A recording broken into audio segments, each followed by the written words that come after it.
the disruption lasted just about 2 minutes. Officers eventually led them all away. Senator John McCain apologized to Kissinger and then laughed out at the protesters. What did you say? You know, you're going to have to shut up or I'm going to have you arrested. If we can't get the Capitol Hill police in here immediately, get out of here, you low-life scum. Well, the incident raised questions about how the demonstrators could get so close to Kissinger without being stopped by security or police. Some tense moments on a Boston commuter train Thursday after a train car filled up with smoke. Now, cell phone video shows a man on the platform from the train window and passengers climbing out. Now, apparently, they had trouble getting the door open. The transit authority blamed the smoke on a propulsion system failure and said there was no cause for concern or danger over the incident. A jockey is facing felony charges this morning, accused of zapping a horse with a buzzer during a race. Now, officials say it happened earlier this month at the San Houston Race Park, that's in Texas. 43-year-old Roman Chapa won that race, but take a look closely. It looks like he is holding something in his left hand. Now, buzzers are used to send an electrical shock through the horse, making the animal run faster. If convicted, Chapa faces up to 10 years in jail. Well, happy ending this morning for a little koala bear we first told you about earlier this month. The bear is nicknamed Joni, and he gained worldwide attention after being pictured receiving treatment for little burnt paws. Well, he's made a full recovery and has been released back into the wild. Jeremy, I love that name, was injured though in a bushfire. A photograph of him lying with all four paws soaked in a medical solution was widely shared on social media. A lot of people sent love to him, and Matt, as you well know, there was a whole campaign to knit little gloves for different other koalas that were injured, but he's doing better and he's getting back in the wild. That was a good outcome. And it was a great outcome. Not the cutest, ugliest things in the whole world, you know? They're really I'm cute. sure you realize there was. As well. Thank you very much. Let's go back out to Alan Phoenix, Mr. Roker. Hey, well, we've got this storm system that's causing rain here in Phoenix. It's going to spread across the entire country. Take a look. Here's where it starts off. We've got wet weather today into Friday, right on through Saturday. As it makes its way, we're watching rain and then an icy mix develop from St. Louis, Chicago. It spreads to snow. Cleveland by Sunday morning, we are looking at this spreading into New York.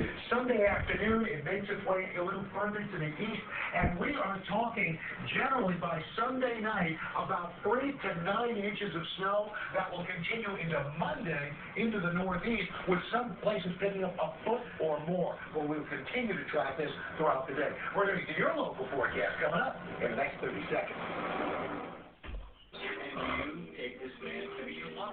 Somebody walked out of Dorling's bedroom, knocked on our door, and then just went back into Dorling's room. I didn't answer our door.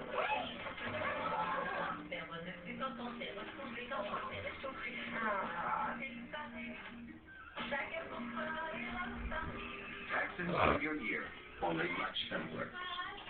You can handle temper. Intuit TurboTax. It's amazing what you're capable of. That's Charles's truck. Good day, everybody. Here on this Friday, pretty quiet start weather-wise across the area. We're seeing a little bit in the way of some scattered cloud cover across the area. Most of it's pretty thin, though, in nature. But as we go through the daytime today, some scattered clouds increasing will definitely be a possibility for us. So that's what we're going to look for today. Some gradual increasing in cloud cover around and chilly temperature readings as well. Temperatures for today will probably be running in the lower to the middle 50s. Quite a change from yesterday. Winds out in the northeast, 8 to 14 miles per hour. Just sound like the front door closing. All right, Al, thank you so much. Well, after nearly 2 weeks of build-up and talk of this late date, yes, Super Bowl weekend is finally here. NBC Sports Josh Elliott is here in Phoenix, counting down to the big game. Josh, good morning. Finally, we get to play. It's the late date, I know, not the which is... No, yeah. No, finally here. Good morning to you. And to all of you, just days now from the biggest of big games, the fans all descending here on the greater Phoenix area. The players say they are prepared.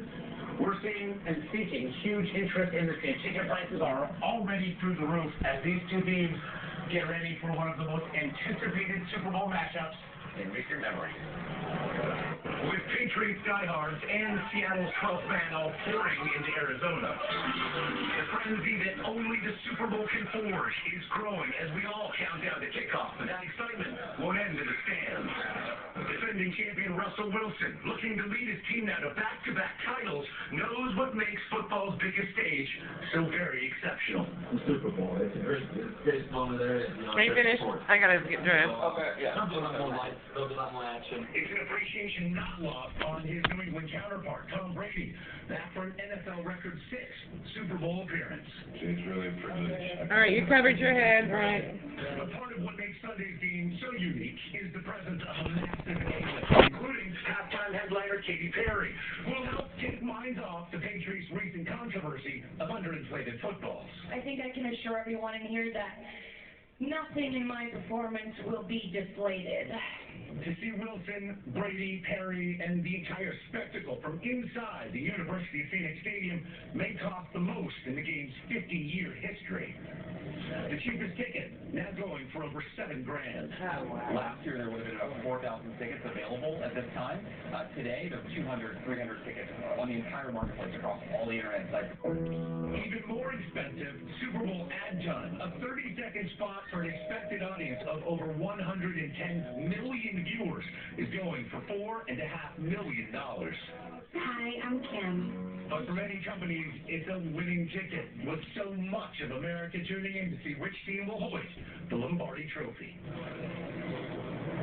And there's a real sense that we are truly going to see the two best teams play here on Sunday in the Patriots. And walking around the city here, we're not just talking about players descending here from New England and Seattle. They are, of course, coming from all around the country, really all around the globe. So much excitement, especially folks from the greater Pittsburgh area, Savannah, all come, I believe, to see that man. Oh, yeah. I mean, I'm glad you gave me a good segue over to Heinz. You wanted to share, of course, with the 2 Super Bowls and South MVP, one of the Super Bowls for the Pittsburgh Steelers, and then we have your resume. Yes. Let's talk about the game. I mean, first of all, let's just do this like you. Let's just get it out of the way. The head of the proceedings of the NFL came out yesterday and said the referee gave, for his words, gave footballs before the AFC Championship game, but that wouldn't have been recorded, or we don't know what those measurements are. And it's just advanced the story at all, or we're still kind of like, we don't know what happened. We don't know what happened. It's still up in the air. And I think for the players' sake, they're not even thinking about it because they know there's nothing that's going to happen before the Super Bowl. So now it's all about getting into the last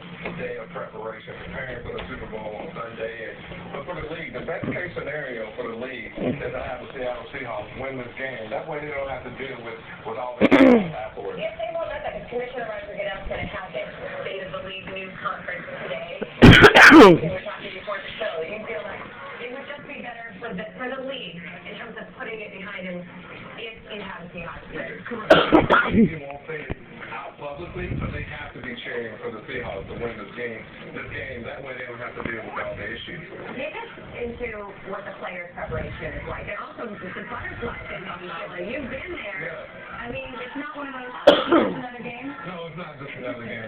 Friday is your last day of preparation. Saturday, a lot of teams move to another hotel and really just try to get concentrated on the Super Bowl Sunday. But however you want to prepare, it's still the Super Bowl. It's the biggest game in the world. For a lot of players, it's what they dream about as a child. And I know going into the game, I couldn't sleep the night before, just looking at the clock, and it's 12 o'clock. And look over 20.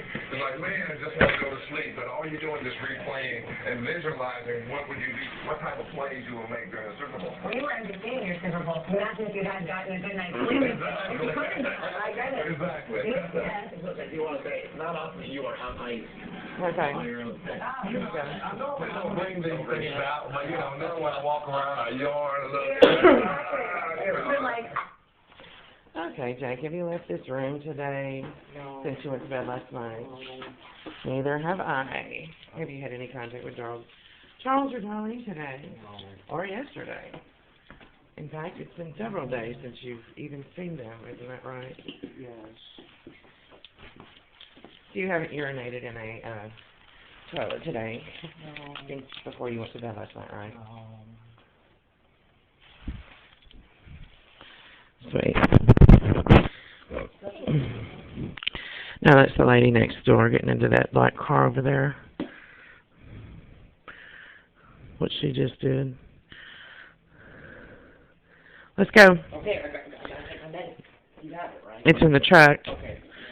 to take your cupcakes with you, or your cinnamon rolls.